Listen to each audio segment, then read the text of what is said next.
Hello everybody and welcome back to my channel. If you're new, welcome. My name is Boston and today I'm doing a very long-awaited video. Without any further dilly-dallying, let's get into it. I don't know what book to start with. We'll start with this. Okay. We'll start off on my first real favorite book of all time, and that is Beasts of Extraordinary Circumstance by Ruth M. Lang. If you've been watching my channel for a while, if you've been watching my channel from the beginning, holy cow, I feel like nobody has done that. That's unreasonable. But this has been my favorite book since I read it for the first time probably 2 years ago or so. And this was the first book I really fell in love with because the writing is so beautiful and the story is so beautiful, and I just felt really magical reading this book. And I remember finishing it, and I think I read it all in one day because I was just so mesmerized and I just couldn't get enough. And I've reread this a couple times. I've tabbed up my favorite lines, but this is about a boy who grows up living with wolves, and he befriends this girl when they're very young, and then he kind of disappears, and it follows his life growing up and how he's kind of magical and can make trees grow overnight. And he has a pet pig named Merlin, and Merlin has a horn, so he's like a unicorn pig, and he can control the weather like the pig can control the weather, and it's just so outlandish and fun. Yeah, so I'll always have a place in my heart for this one. Next, I'll talk about this one. So next I have The Only Good Indians by Stephen Graham Jones. I read this a couple weeks ago and I knew it was going to be a favorite of mine.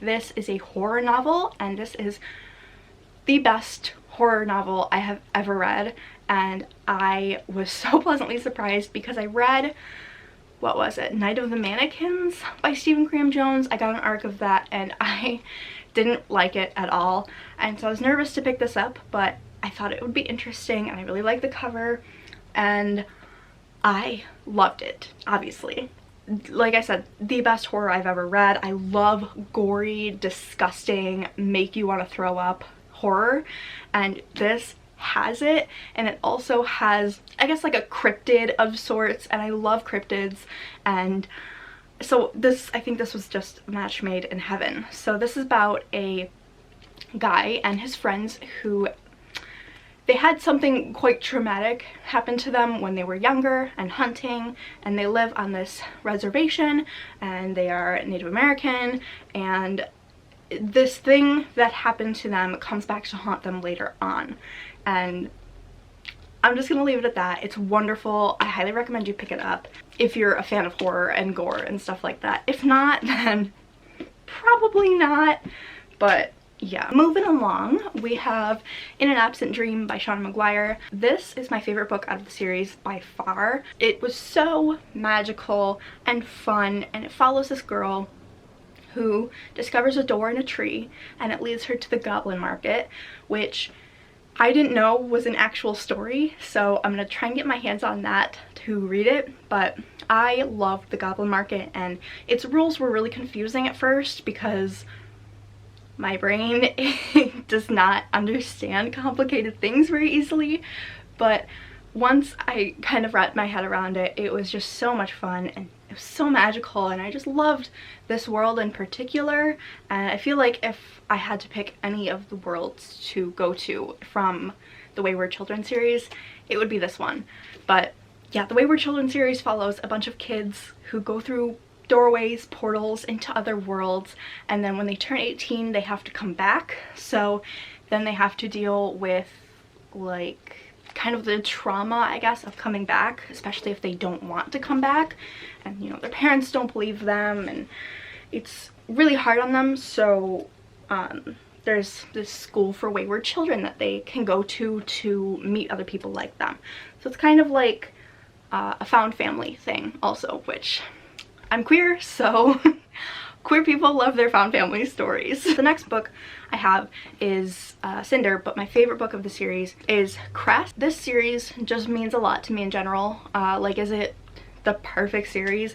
No, but this was the series that got me back into reading. This was the first series that I read and found on BookTube, and it has a lot of meaning, and I love the characters, and this was the first fandom that I was in. Like, I remember going onto Tumblr and looking up Lunar Chronicles fan art, and it's just like, it just has a lot of meaning to me. I do have a tattoo for it. I have a tattoo for a few books, but that's for a different video. But yeah, Cress is probably my favorite though, because I just love Cress and Thorn together, and I love the little adventure that they go on together, and they're just cute and I love them. Next, we're gonna go with If We Were Villains by El Rio.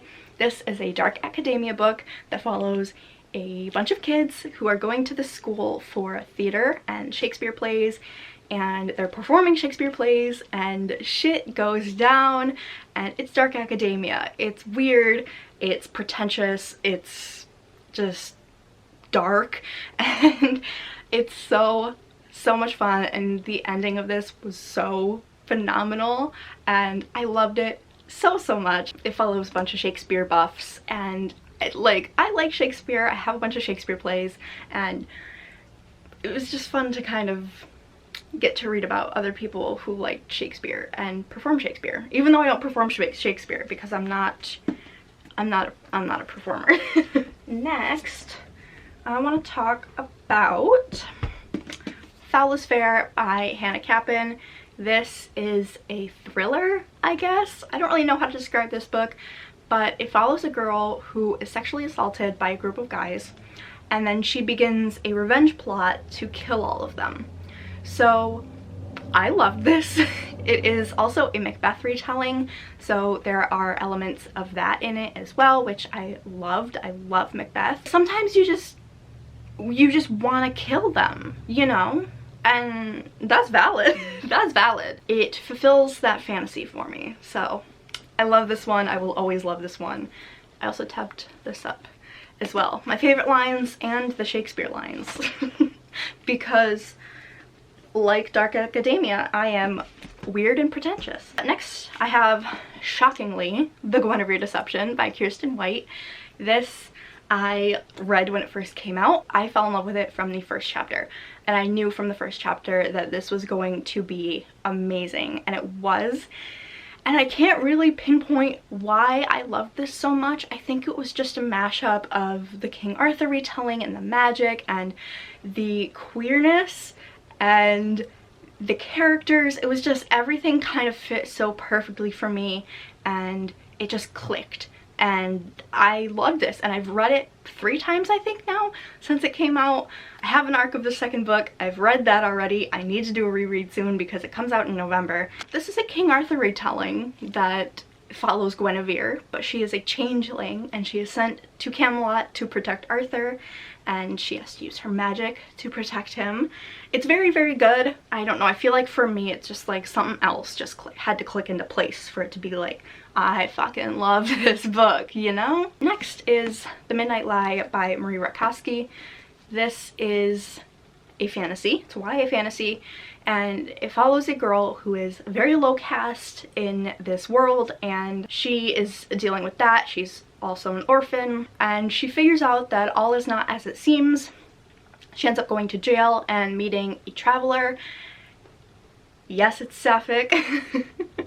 That's half the reason I love this book so much, is because the sapphic romance in here is perfect, wonderful, amazing, everything I could ask for and more.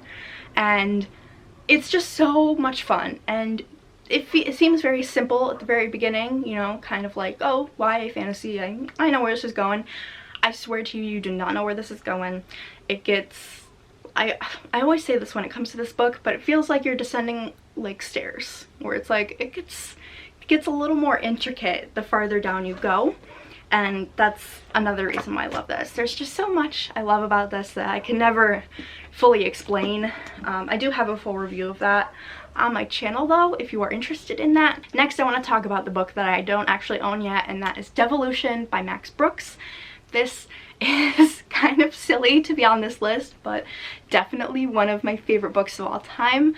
This is a thriller that follows basically a gated community, and this gated community is very green, it's very technologically advanced, very eco-friendly, and they live near, I can't remember the name of the volcano, but they live near a volcano. The volcano erupts and they're cut off from everything, and they have to learn how to survive without all of their comfortable, I don't know what the word is, but comfortable amenities, I don't know, with all of their comforts. That makes sense. Why didn't I think of that? But the whole time they are being hunted, because, you know, they're cut off from civilization, they're in the middle of nowhere, nobody knows they're really out there. They're being hunted by Sasquatches, and it sounds so cheesy, I know, but it was not cheesy at all, and it was so good and so scary and freaky and gory, and I just loved it. And it's told in like government files. I just loved it, and I don't think anybody else is gonna be interested in this book, but it just hit the spot for me apparently. Next, I have Strange the Dreamer by Laini Taylor. I have a tattoo for this one as well. I love this just because it's so magical and fun, and I really like the story, and I like everything about this. I like the characters and the story and the setting, and I love Weep and everything about this. I need to reread it soon because it's been a while, but yeah, I just love this one. I feel like I don't need to go into what it's about because I feel like everybody on BookTube has read this, but it's about this boy who is chosen to go to this lost city. It sounds very simple, but like that's kind of it, but there's so much more to it. So I don't know how else to explain it. That was kind of a short explanation, but yeah. Next, I have Everybody Knows Nevernight by J. Kristoff. My favorite book in this series is Dark Dawn. I had to think of it. But I love this whole series. It was the first time I got to see a queer girl in a book, even though it's written by a straight guy. And I really loved that. I really loved the romance in here. I don't know what made me fall in love with this one either. It just kind of happened. But I love the characters, I love the plot and everything. You know, this follows a girl who is going to a school for assassins to avenge the death of her family, and she wants to kill the guy in charge, the main guy, like basically the president, and she's going to be an assassin for this reason. And I don't know, it was a lot of fun, but just something about this one, kind of similar to the Gwenevere deception, where something just clicked for me, and it just became a favorite. And finally this is probably like the least shocking one. I feel like this is a lot of people's favorite, but I have A Court of Mist and Fury by Sarah J. Maas.